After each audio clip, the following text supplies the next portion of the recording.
और ऐसा है भी क्योंकि अलग अलग युगों में अलग अलग देवताओं की प्रधानता है।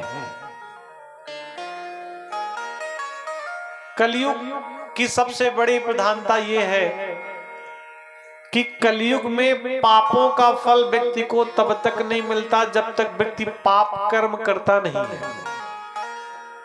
सोचने से पाप कर्मों का फल नहीं मिलता। आपने किसी के प्रति गलत भावना के साथ मन में कुछ सोचा तो आपको उसका फल नहीं मिलेगा। लेकिन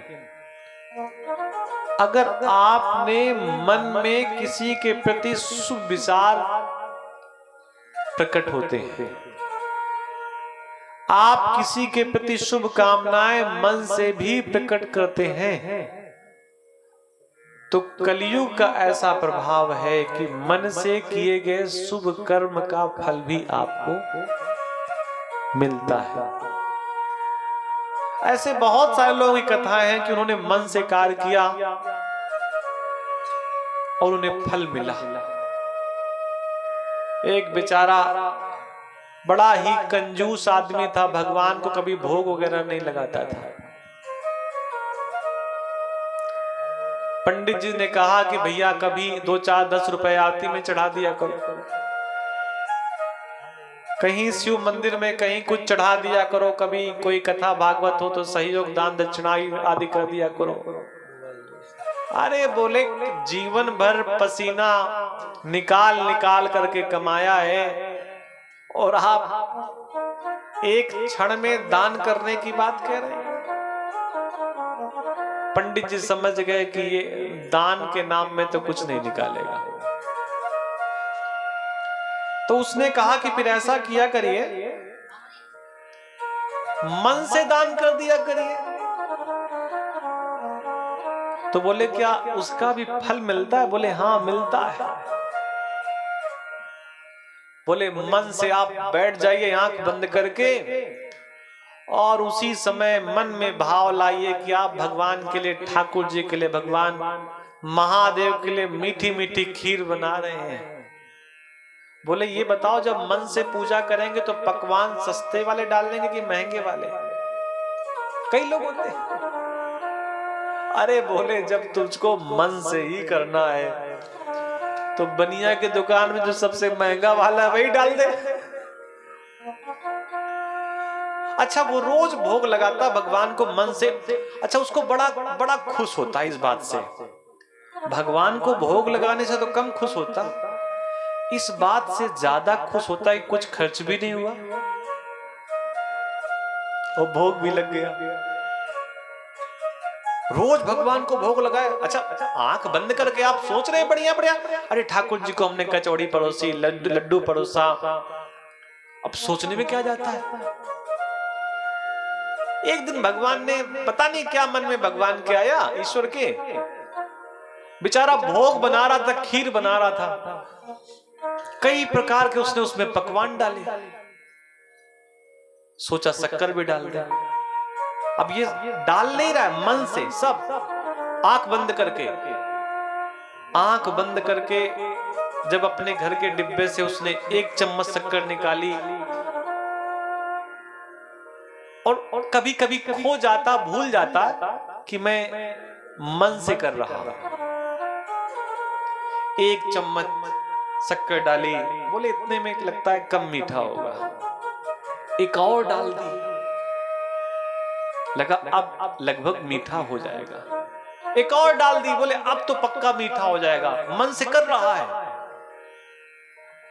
तभी उसने सोचा चलो एक और डाल देते हैं। उसने मन से एक और चम्मच शक्कर निकाली और जैसे ही डालने वाला था तो मन में भाव लगा इतनी महंगी शक्कर, वो डाल ही रहा था कि वापस हाथ किया, भगवान प्रकट हो गए। रे बोले अरे भगवान भक्त जब झूठ मूठ कहीं खिला रहा है तो क्या ज्यादा क्या कम डाल दे। कई ऐसे भक्त होते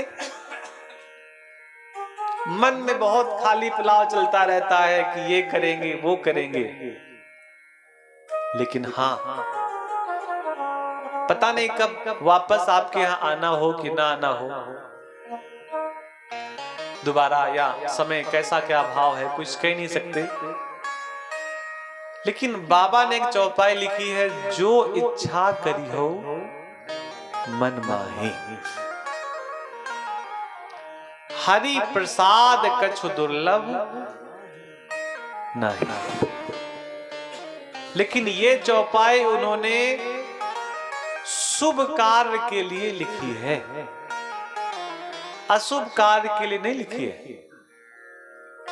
आप मन में कोई शुभ भावनाएं रखें, शुभ विचार रखें, और वो शुभ भावना, शुभ विचार, अच्छे विचार मान करके चलिए, ईश्वर आपके पूरे करेगा तो करेगा। जो इच्छा करी हो मन माही। लेकिन विचार अगर गलत है, आप कोई द्वेष भावना से कुछ सोच रहे हैं, वो पूरा नहीं होगा। मैं बिल्कुल मन से कह रहा हूं, मन में कभी भावना लाइए कि मुझे इतना ईश्वर धन दो कि मैं पूरे गांव को भंडारा खिला सकूं, पूरे गांव को भोजन करा सकूं। कभी मन से भाव जागृत करिए। और मैं निश्चित कहता हूं, पूरी ईमानदारी के साथ भगवान का चिंतन करते हुए, एक समय ऐसा आएगा कि आप खेल खेल में पूरे गांव की बात छोड़िए, कई गांवों को भंडारा कर देंगे। इतना धन आपको ईश्वर देगा। लेकिन जब धन आ जाता है तो मन में भावना होती है हमने कमाया है।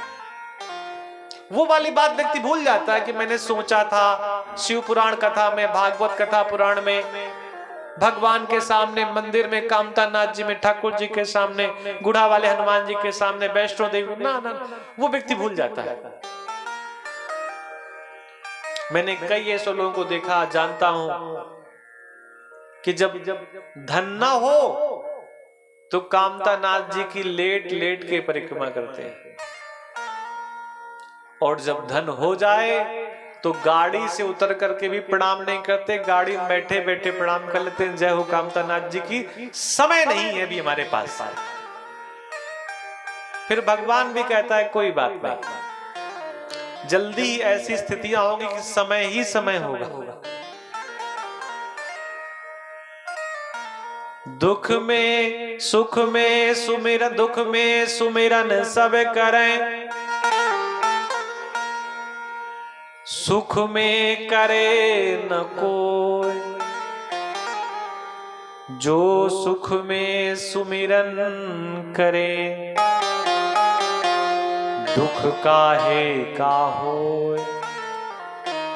ये चौपाई, ये दोहा केवल ऐसे ही पढ़ने के लिए नहीं लिखा गया, इस दोहा में सत्यता है। नारद जी भगवान हरि कहते हैं, को नहीं शिव समान प्रिय मोरे, अस परतीत तजौ जनी भोरे। शिव के समान मुझे कोई प्रिय नहीं है, ऐसा नारायण कह रहे हैं। और इतना आप मान करके चलिए कि जब भी आप शिव का पूजन करेंगे, शिव का भजन करेंगे, उसी समय तत्काल आपके मन को शांति प्राप्त होगी। इसमें बिल्कुल भी किंचित थोड़ा भी संदेह जैसी स्थिति नहीं है। दंडकारण्य की कथा आती है। नारद जी को जब कोई लीला भगवान को जब कोई लीला करनी होती है तो नारद जी को भेज देते हैं। अच्छा, सती माता कैलाश में बैठी थी और भगवान को लीला करनी थी। नारद जी बड़े कौतुकी हैं। नारद जी जिसको पकड़ लेते हैं, जिसको ज्ञान दे देते हैं, जिसको बुद्धि दे देते हैं, उसे पहले तो बड़ा खट्टा खट्टा लगता है और बाद में उसे लगता है कि हमें सब कुछ मिल गया। एक कथा आती है, सुकंत नाम का एक राजा था। ये त्रेता की कथा है। सुमेरु पर्वत में बहुत सारे संत महात्मा इकट्ठा हुए थे। तो सुकंत नामक राजा सभी संत महात्माओं के दर्शन के लिए चल पड़ा। जैसे इस समय कुंभ में लाखों लाखों महात्मा है, इतने महात्माओं को दर्शन एक बार तो मिलेगा नहीं, कभी कुंभ में मिल सकता है। तो सुकंत संत महात्माओं के दर्शन के लिए चल पड़े। रास्ते में नारद जी मिल गए। नारद जी ने सुकंत से कहा, पुत्र सुकंत कहां जा रहे हो? अरे बोले गुरुदेव, सुमेरु पर्वत में संत महात्मा आए हैं, उनके दर्शन के लिए जा रहा हूं, उनको प्रणाम करूंगा, उनसे आशीर्वाद लूंगा। नारद जी ने कहा, सुकंत सब महात्माओं को प्रणाम करना, किसी को छोड़ना नहीं। सुकंत ने कहा, रे भगवान, आप ही ने तो सिखाया है कि सब महात्माओं को प्रणाम करना। नारद जी के पता नहीं मन में क्या आया। नारद जी ने कहा, सुकंत देखो, वहां विश्वामित्र भी आए होंगे। बोले बिल्कुल आए होंगे। बोले उनको प्रणाम मत करना। सुकंत ने कहा, भगवान क्यों नहीं प्रणाम करेंगे? नारद जी ने कहा कि विश्वामित्र अभी नए नए महात्मा बने हैं और इसके पहले राजा थे। बोलो भाई, विश्वामित्र पहले क्या थे? राजा, और फिर बन गए महात्मा। तो बोले तुम अभी के राजा हो और ये पूर्व के राजा हैं। दोनों बातें सही है कि नहीं है? तो राजा और एक दूसरे राजा को प्रणाम थोड़ी करता है, वो तो अभिवादन होता है। अच्छा, नारद जी ने ऐसे समझाया कि सुकंत समझ गया। उसने एक बात तो याद रखी कि विश्वामित्र को प्रणाम नहीं करना चाहिए। अरे हमारे बराबर के क्या प्रणाम करना? आप ऐसे समझो जैसे किसी की सांसें बंद हो गई हो, मृतदेह है, पड़ी है, अब 4 लोग उसे उठाकर के ले जा रहे हैं, 5वां उसमें सैया में लेटा हुआ है। जो सैया में लेटा हुआ है वो वर्तमान का मुर्दा है। बोलो भाई, और जो कंधे में ले जा रहे हैं वो देखने में जिंदा लगते हैं, लेकिन ये भविष्य के मुर्दा है। इसमें कोई शक है क्या? बोलो भाई, हैं दोनों मुर्दा, लेकिन एक की सांसें चल रही हैं तो जिंदा है। जो बेचारा सांसें बंद किए वो वर्तमान का मुर्दा है, और जो कंधे में राम नाम सत्य है, हरि का नाम सत्य है, वो कुछ दिन बाद मुर्दा बनेंगे। अब इस कथा को सुन करके ये मत सोचना कि कंधा नहीं देंगे, पंडित जी ने कहा था कुछ दिन बाद मुर्दा बनेंगे। बहुत लोग कथा में बातें पकड़ लेते, पंडित जी ने ऐसा कहा था। अरे कभी न कभी तो बनेंगे।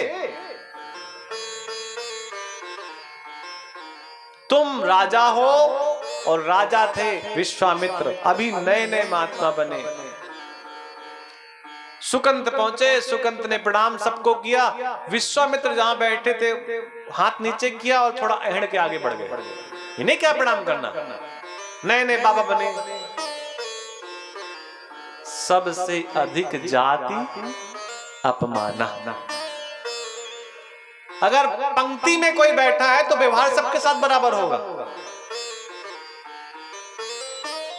विश्वामित्र को बड़ा बुरा लगा, विश्वामित्र जी को, बोले कहां जाए? अरे बोले बोले मेरे 2 चेला हैं जिनका मैंने विवाह करवाया था, राम और लखन।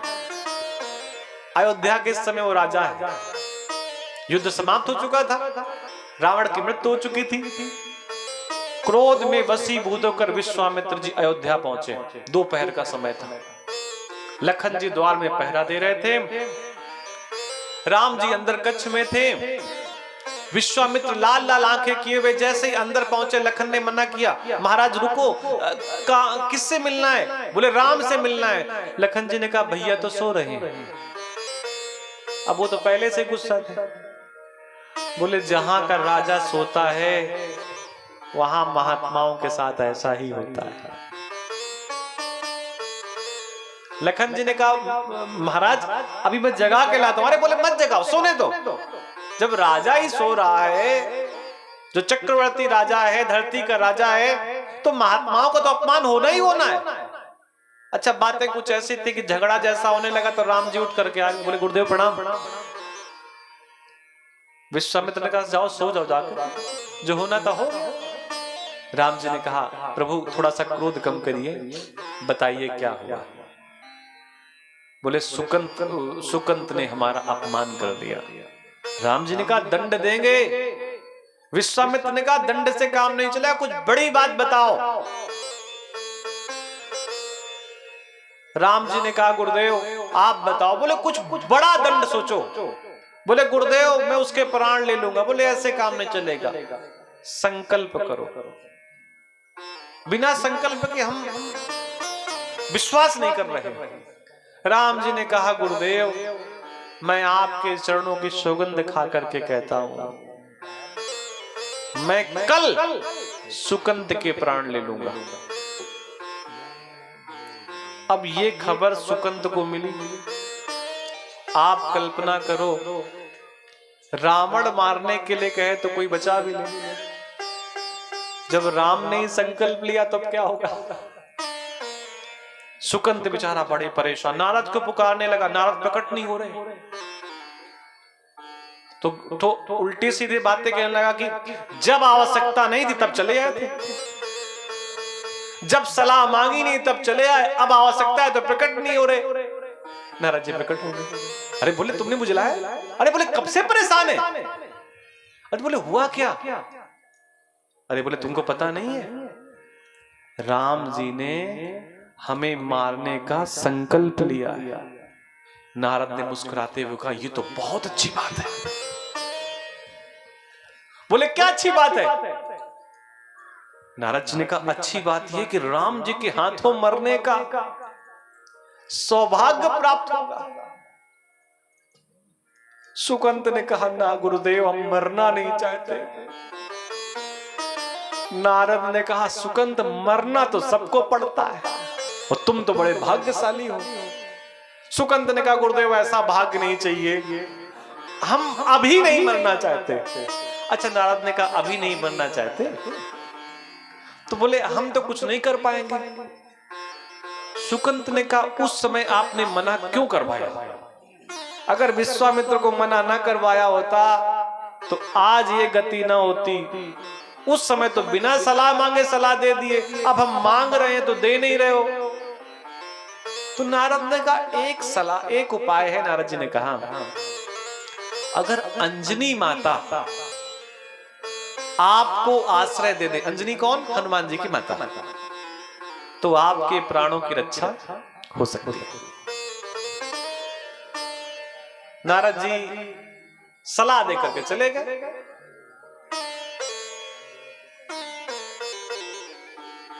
हनुमान जी की माता के पास पहुंचे सुकंत जी, प्रणाम किया। अब माता तो माता होती है, माता ने आशीर्वाद दिया, आशीष दिया।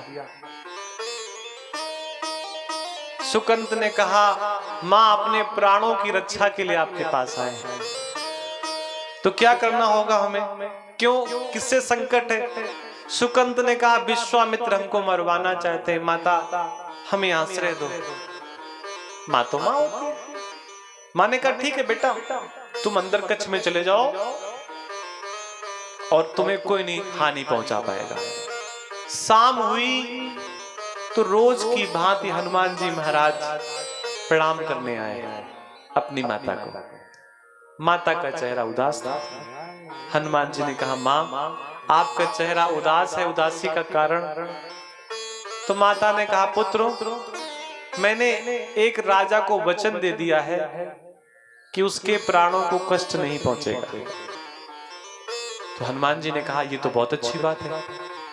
माता ने कहा, भरोसा आपके भरोसे दिया है। हनुमान जी ने कहा, माता अगर आपने आश्रय दिया है तो मैं भी प्राणों की रक्षा करने का वचन देता हूं। माता ने कहा, ऐसे नहीं बेटा, अपने इष्ट की कसम खाओ, सौगंध खाओ। हनुमान जी ने कहा, मैं अपने प्रभु राम के चरणों की सौगंध खा करके कहता हूं कि जिसको वचन आपने दिया है तो आपका वचन पूरा होगा। हनुमान जी ने कहा, बताओ तो अब वो है कौन? सुकंत निकल करके आया। हनुमान जी ने कहा, क्यों, कौन मारना चाहता है? बोले, राम जी मारना चाहते हैं। अंजनी माता ने कहा, जब आया था तब कह रहा था विश्वामित्र मारना चाहते हैं, अब कह रहा है राम जी मारना चाहते हैं। अरे बोले, विश्वामित्र मरवाना चाहते हैं। अब हनुमान जी की भीतर वाली सांस भीतर, जिनके भरोसे सौगंध ली थी, जिनके चरणों के भरोसे वही मारना चाहते हैं। हनुमान जी को लगा चलो देखते हैं क्या होता है। सुकंत को उसके घर में छोड़ा, राम जी की सेवा में पहुंचे। प्रातः काल राम जी ने कहा, सेना तैयार करो। लखन जी से कहा। हनुमान जी ने कहा, प्रभु रावण तो मर गया, अब ये सेना किस लिए? अरे बोले, एक बड़ा दुष्ट राजा है, संत महात्माओं का अपमान करता है। हनुमान जी ने कहा, तो फिर इतनी बड़ी सेना किस लिए? और अगर राजा अपमान कर रहा है तो थोड़ा बहुत उसको डांट वाट कर समझा दिया जाएगा। राम जी ने कहा, ना ना, हमने संकल्प लिया है कि उसके प्राण लेंगे। अच्छा, ये बात तो जानते थे हनुमान जी महाराज, राम जी नहीं जानते थे। हनुमान जी ने कहा, अरे स्वामी, छोटा सा राजा है, गलती हो गई होगी, क्षमा कर दो। राम जी ने कहा, ये बताओ तुम्हारे मन में इतना प्रेम क्यों आ रहा है उसके प्रति? अरे बोले, गुरुजी छोटा सा राजा है, गलती हो जाती है। राम जी जब माने नहीं तो हनुमान जी ने कहा, प्रभु हमने भी संकल्प लिया है। बोले, पुत्र हनुमान तुम्हारा क्या संकल्प है? हनुमान जी ने कहा, मैंने संकल्प लिया है कि मैं उसके प्राणों की रक्षा करूंगा। राम जी हनुमान जी से कहा, इधर आओ। और धीरे से हनुमान जी से कान में कहा कि पुत्र, तुम मेरी बात मानते हो कि नहीं मानते हो? अरे बोले, भगवान आपकी बात पूरी मानता हूं। बोले, एक बात और मानो। बोले, क्या? बोले, जो तुमने संकल्प लिया है इसको भूल जाओ। हनुमान जी थोड़ा आकड़ के खड़े हुए और राम जी के कान में कहा कि प्रभु, एक विनती हमारी सुन लो, आप अपना संकल्प तोड़ दो। दोनों एक दूसरे को संकल्प तोड़ने के लिए कह रहे हैं। देखिए, भक्त भगवान की कथाएं हैं, इसमें बहुत विचार करने की आवश्यकता नहीं है। राम जी ने कहा, मैं अपना संकल्प नहीं तोड़ सकता, मैंने अपने गुरु के चरणों की सौगंध खाई है। हनुमान जी ने कहा, मैंने भी आपके चरणों की सौगंध खाई है, मैं भी अपना संकल्प नहीं तोड़ने वाला। हनुमान जी ऐसा करके चले गए। सुकंत के पास पहुंचे, सुकंत को अपने साथ लिया, पहाड़ की चोटी पर पहुंचे और सुकंत से कहा कि राम राम राम राम कहे, इसी से प्राण बच सकते हैं। अब बेचारा सुकंत कुछ देर तो राम राम कहे, हनुमान दोनों बैठ गए। हनुमान जी तो राम राम राम राम कह रहे, सुकंत 2 4 5 बार राम राम नाम लेता और फिर हनुमान जी महाराज की पूंछ पकड़ के हिला देता। हनुमान जी पलट करके देखते, बोले, क्या बात है? सुकंत कहता, हनुमान जी ये बताओ, बच तो जाएंगे ना? हनुमान जी कहते हैं, अरे तू राम राम कह। और फिर राम राम कहना शुरू किया, फिर पूंछ पकड़ी, हिलाया। हनुमान जी ने कहा, क्या हुआ? बोले, ये बताओ, बस तो जाएंगे ना। हनुमान जी समझ गए कि इसका मन राम राम कहने में नहीं लग रहा। हनुमान जी ने कहा, जब तक मैं ना कहूं इस जगह को छोड़ करके मत जाना, आंख बंद करके बैठ जा। हनुमान जी राम धुन गाने लगे, श्री राम जय जय राम गाने लगे। उधर से सेना आई, सेना ने देखा कि सुकंत हनुमान जी के पीछे बैठा है। राम जी ने एक बाण चलाया सुकंत को मारने के लिए, लेकिन हनुमान जी के द्वारा जो राम राम राम राम जपा जा रहा था, उसके आवरण के पहले ही बाण गिर जाता, क्योंकि राम नाम के शब्द में इतनी ताकत है। राम जी ने कई बाण मारे, कई बाण विफल हुए। तो फिर राम जी ने क्या किया कि जब तक हनुमान की राम धुन समाप्त नहीं होगी तब तक कि मेरा बाण कार्य नहीं करेगा। तो राम जी ने एक बाण खींच करके हनुमान जी के हृदय की ओर मारा, और वो बाण जैसे ही हनुमान जी के हृदय पर लगा, जासु हृदय आगार बसहि राम धसिए चाप धरे। हृदय में कौन बैठा है? राम, लखन और सीता। और बाण कहां लगा? हृदय में। तो जिन राम जी ने बाण मारा था वो राम जी बेहोश हो गए, क्योंकि बाण कहां लगा? हृदय में। और हृदय में कौन है? राम। तो ये वाले राम भी बेहोश हुए, और जो राम बाण मार रहे थे, क्योंकि वही तो अंदर बैठे हैं ना, वही बेहोश हो गए। हनुमान जी बेहोश हो गए, दोनों बेहोश। लखनलाल को लगा कि मामला क्या है। हनुमान जी ने, लखनलाल ने प्रभु राम को जगाया, राम की मूर्छा दूर हुई। सुकंत को मारना प्रभु भूल गए। अब तो इस बात का बड़ा दुख है कि हनुमान को मूर्छा कैसे आ गई। राम जी हनुमान जी के पास पहुंचे और अपना हाथ हनुमान जी के ऊपर रखते हैं। जो हनुमान जी महाराज मूर्छा में है, लेकिन फिर भी हनुमान जी महाराज की मूर्छा नहीं खुली।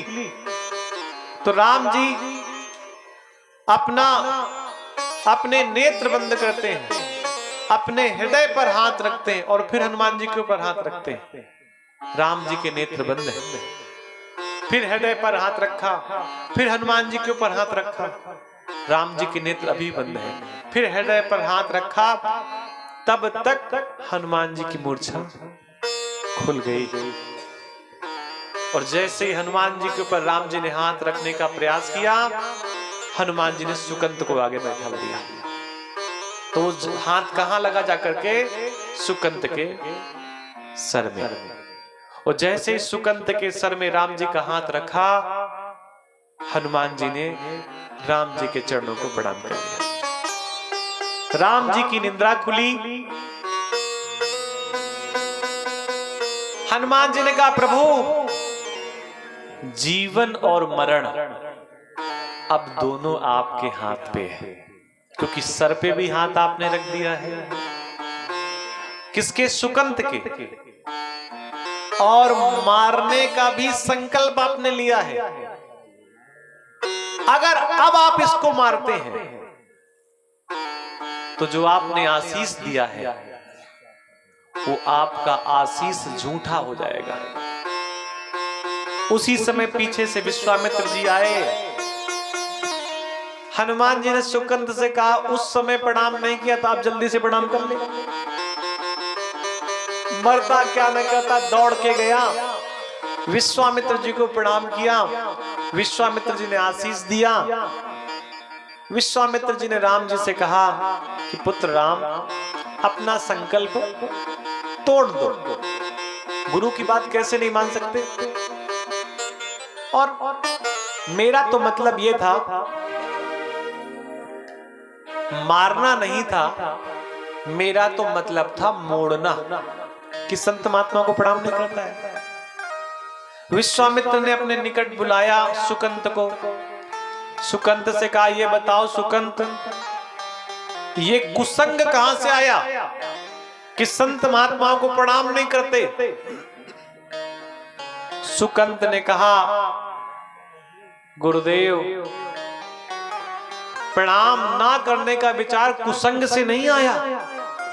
तो बोले कहां से आया? बोले सत्संग से आया। अब तो विश्वामित्र परेशान कि संत महात्माओं को प्रणाम ना करना ये सत्संग में कौन सिखा रहा है? बोले वो नारद जी। तब तक तो नारद जी प्रकट हो गए। विश्वामित्र ने कहा, क्यों नारद, इस प्रकार की रचनाएं खेल क्यों करते हो कि किसी के प्राणों में बनाए? नारद जी ने कहा कि गुरुदेव, सब जगह जाते थे तो लोग पूछते थे, ये बताओ राम बड़े या राम का नाम? राम बड़े या बड़ा राम का नाम? विश्वामित्र ने कहा, अब क्या है? तो नारद जी ने कहा, अंत में निकला एक ही